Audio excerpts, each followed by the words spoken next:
Hello everyone, welcome back to the channel. This is our shaping series, part number 4. So this is the stage where we have shaped the board, we've applied the fin plugs of the board, we have laminated the board, we have hot coated the board, and now we need to sand the board flat. So what we've done, if you didn't watch the glassing video, I would recommend going back and watching it, but if you didn't, we have sand coated the board in the key areas that we need to make flat. This is a production method we use for clear whiteboards. You don't have to. If you're not too worried about weight, or if you are worried about some other lumps and bumps in your laminate, then you can hot coat both sides completely all over the board. Just means you've got to sand the whole board. It just means you're adding a little bit of weight to the board. So we don't do that here in all of our boards. We tend to do that on resin tins and boards that we're not so conscious of weight. I think it's always nice to have a really nice lively feeling board, and it doesn't necessarily make it any stronger to have that layer of resin on. It just makes it a little bit flatter for your sand if you've done a lumpy lamb, but that's not what we do here. We make good lambs, we get a good flat lamb. So now, having done all the prep work, we need to make this board flat.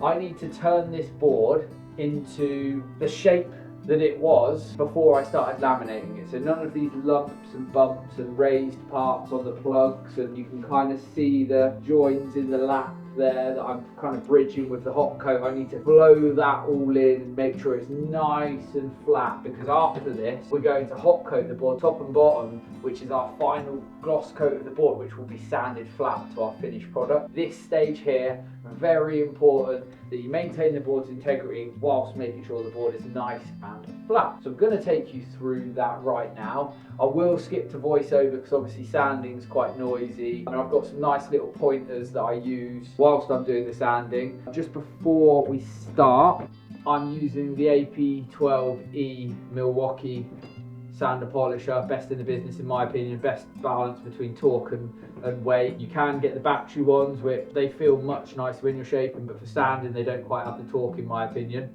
I'm using a hard flat pad, nice and hard, no soft pads involved, and I am going to be using 80 grit AutoNet sandpaper and 180 grit AutoNet sandpaper. I'll just use one disc of each for the whole entire board.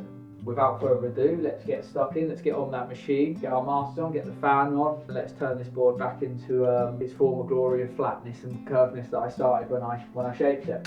So the first thing I do is I lightly go over with a hard pad and the 80 grit, just sort of showing me the areas that are high and low. So you see I'm just kind of skipping over it kind of lightly. This is going to really indicate to me all the high spots and low spots, almost like colouring in with the pad. If you notice my action with the pad is always flat. Never use the weight of the edge of the pad to dig into your boards. You see the pressure is always down on a flat part of the pad. So when I've keyed that all up and I can see the spots, I'll start working from tail to nose on one side and then nose to tail on the next side. During this one, because we'd actually left that board about 6 days before we sanded it, the resin had cured so much it was actually quite hard to sand, so I changed to a slightly harder pad. So what I would recommend is sanding this the day after you hot coat and laminate it, so the resin is still nice and fresh and it's easier to cut through. So I actually did end up going through 3 80 grit pads to sand this board. Usually in production it would only take 1. So once I have gone over the bottom lap, ensuring that I've got rid of all the high spots, I'll then do the same on the wraparound for the deck. This is a good extra measure to get your laps nice and flat from your bottom laminate. They're only slightly risen, and our final hot coat method does give you a bit of bump. The way we do our hot coats helps keep it flat as well, but this is just precautionary measure. So once I have taken all the high spots off the laps, I will then take down the plugs. Some people take their plugs down first. I like to take them down after this stage when my pad is slightly worn in, using the fresh pad for the laps and the high spots. So I'll roll through it, and if you can notice, I'm never keeping the pad in the same place. Something that's really key when you're sanding with hard pads, especially in high grit sandpaper or low grit sandpaper, is that you keep it moving, because otherwise it will cause too much heat and that can cause patches of delamination or even burn throughs.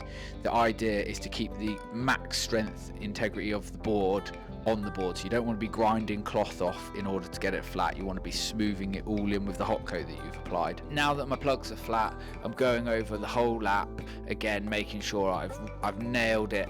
It's completely flat. And then when I'm satisfied that it's completely flat, I will take my 80 grit sandpaper and I will key the rails in and just make sure there's no shinies on the rail, no lumps and bumps. I find that doing it with a hand, it takes less risk of heat on the pad and burn throughs, and you get to really feel the lumps and bumps, which is really helpful when you're trying to sort of finesse that sand in. Some people are so rough with their sanding that they end up biting through the cloth and you just ruin the integrity of the board. This way, adding a little bit of extra handwork, it's, you know, it's 5-10 minutes extra, a little bit of effort, a little bit of a sweat on, but it makes the board smoother with less chances of compromising the integrity of the glass job. So again, I'm rubbing out the marks that I've left with the sander, so if there's any slight digs, it's just really easy to quickly go over it. Now I'm going to take my 180 grit on the hard pad and I'm going to go over the top of the plugs. The reason I do this is because you're going to have to apply tape to the top of the plugs and you're going to have to sand through where that tape's left on your final sand. So if your boxes are nice and smooth and your plugs are nice and smooth, it takes the tape easier and it's much easier to get them flat without the 40 grit or 80 grit sand marks in. So now I've finished. I'm just blowing off the dust. There's a nice little slow-mo shot. I'm just checking if I've left any shinies or lumps and bumps in the sanding bay lights. I did it all good. So yeah, we're on to the next stage now. All done. Nice and flat.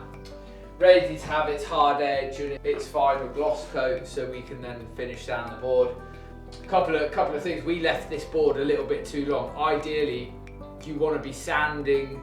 You want to be lap sanding your board maybe like no more than 48 hours after you've laminated it. Ideally 12 hours after you've laminated it. The resin's nice and fluffy, it hasn't cured properly.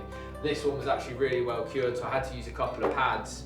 I even changed to a slightly harder pad. That shouldn't be necessary should you do it early.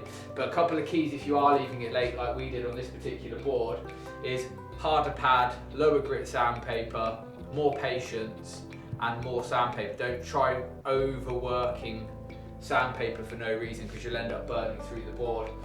And then any naked part of the glass, like the centre bits, you key it up, but don't do it with sandpaper. Don't change the integrity of the board. Just a very light key with some acetone.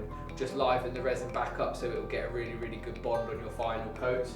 So what we will do is just very lightly brush over this with fiberglass ball and some acetone just to key it all back up. But yeah, hope you enjoyed the video. That's now all done. I've left some useful tips into the voiceover, hopefully, that you guys have found interesting, and hopefully it helps you build your boards. The next video we do will be hard edges and final gloss coat, which will come out the following Friday, so make sure you like and you subscribe to get those videos, because the more you guys subscribe, the better it is for us as a channel, the easier we can see the growth and the more we'll do on building boards. I love building boards, so resin tints, hand shapes, epoxies, all sorts. I'm willing to do it all, but let's yeah, get on that subscribe button. Better go, my mum's calling, dinner must be ready. Cheers guys.